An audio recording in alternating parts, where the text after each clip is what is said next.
I'll think about it.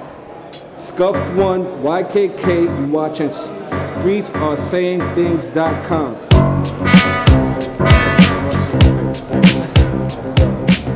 Ellis, you said you have some interesting things that happened to you, that you had gotten arrested? Yeah, but I was arrested. I was with a PBS film crew. They were profiling me for one of their shows, and I was drawing on the sidewalk with sidewalk chalk, and I was arrested. Spent 17 hours in. They carted me around to like 3 different precincts. Like, going back to what you said, I mean, if you get arrested, you know, you go to the precinct, then you go to central booking. I was carted around to like 3 different precincts prior to them just letting me out of a side door. Luckily, I received a prisoner movement slip from the officers at the 76th precinct, because I mean, I knew all the cops from, you know, just being in the neighborhood and doing work, and they would see it was chalk, and they would, you know, I'd shoot the shit with them, pardon my French. You know, and just, you know, we knew each other from the neighborhood. Right. And, you know, when I got in, they were like, oh, you want pictures of yourself? I'm like, all right, sure. They gave me Polaroids, they gave me prison movement slip. Make a long story short, you know, I got stopped again 2 days later, and I was held, I was handcuffed and ordered to sit down on the curb for 30 minutes.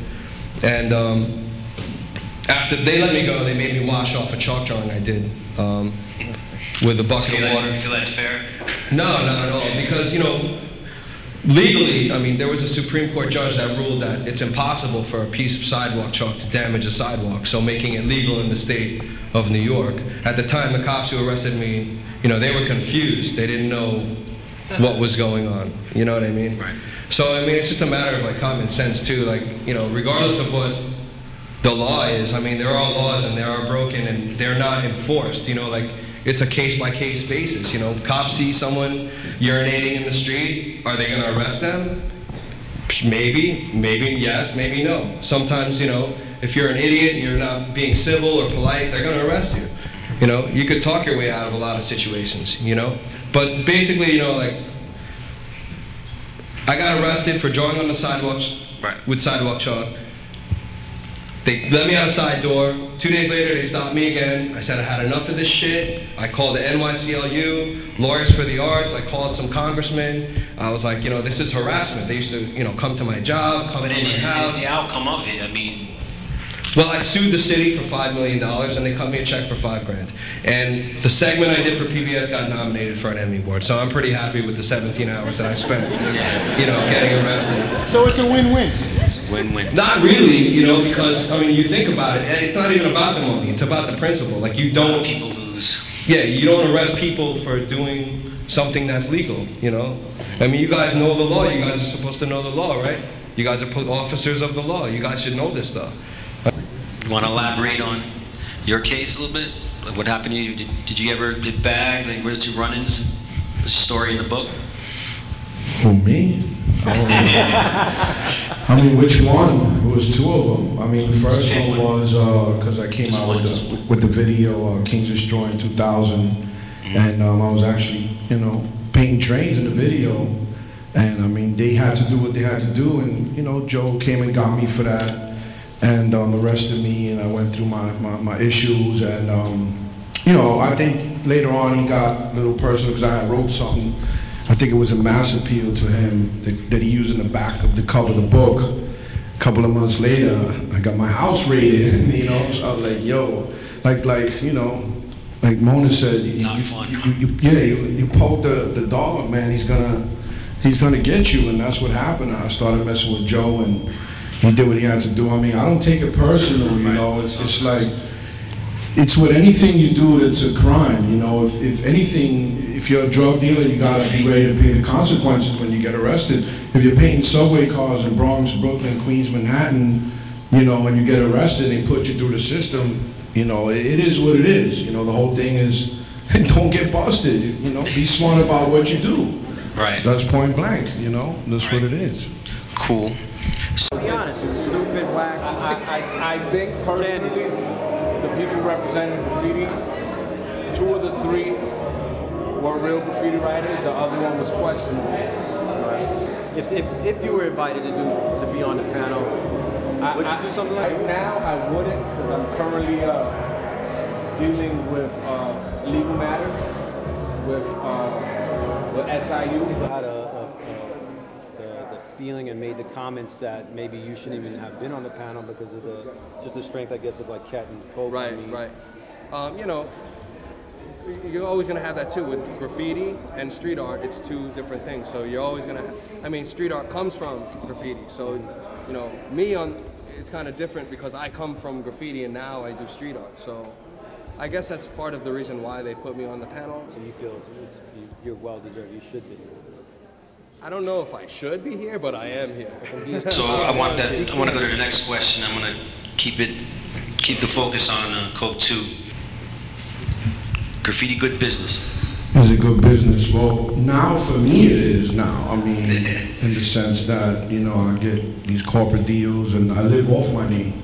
I'm sure, you know, it was, I wouldn't think of this maybe over 25 years ago, but now I'm able to live off of Coke 2, you know. I mean, I travel the world because I'm Coke 2, and people pay to see me paint on a wall or sign black books in a graffiti store. Or, you know, I'm you know, getting corporate deals now, and I'm doing some toys, and I mean, it pays, you know. I mean, at my age, I'm in the 40s now. I mean, I'm not gonna go paint a subway car now. Doesn't make any sense to have these guys come in and harass me and go through the whole thing. I mean, after a while, you gotta, when you have a family to feed, in the end of the day, bills to pay, you gotta be like, yo, it's just not for me anymore. And it's the truth, you know, that keeping it real shit, that shit, you know, people call me a sellout, whatever you want, but I've done it. I've paid my dues, I've had my fights, I've had my wars in graffiti, I've had my beefs. You know, niggas know, you know, I got nothing to you know, to explain. I want to pass the same question to Joseph Rivera. Actually, I want to go and I want to say like this: is graffiti good business or bad? But it's a worldwide epidemic that doesn't go away, and it's been applied by people from all walks of life. Why do you think? Well, I tell you, excuse me, when a graffiti vandal damages property that doesn't belong to them, that's not good business. Okay, when they take it to their canvases and it creates jobs in that sense. They create their products, they display them in galleries, museums. You know, that's acceptable. That's definitely a step in the right direction for these individuals. Okay, and yes, graffiti is a worldwide epidemic. Okay, foreign nationals come over, you know, to New York City because they want to hit the Mecca of graffiti, New York City. That's what they want to hit. Okay, and it is a problem. They do come here. They see it differently in their country. It's more acceptable to them out there. You know, you can watch these videos and you see. Why do you think it's more acceptable there? I have no clue. They actually, I mean, you see them. You actually see them on these videos that they have. You know, foreign graffiti videos that come over to this country, and you see them, and people just sit there like it's every day, you know, and it happening. They're just sitting there reading the paper. The guys next to them spray painting a train car, and you know, nobody says a word. In New York City, that happens. Somebody's on the phone calling up, hey, this kid's over here damaging this property. You know, people talk here. But it's the reason why I asked and posed this question is only because, like, you know, graffiti is such a worldwide epidemic, and it's definitely caused, like, when guys of this caliber when they started, it was, you know, I remember when I would leave New York City, I wouldn't even see graffiti outside in New Jersey. And then, like now I go to Japan, I go to China, Germany, all over the world, and I can see, you know, graffiti that is reminiscent of things that I've seen growing up in the 80s and 70s. But indeed, it's like, it is a worldwide business. It generates lots of jobs for individuals as far as cleaning, removing it, and if it was just to all disappear, disagree, it's huge. There's a company that I just dealt with recently, a tragedy with a friend of mine, and they make money coming into homes and cleaning up after someone's been killed.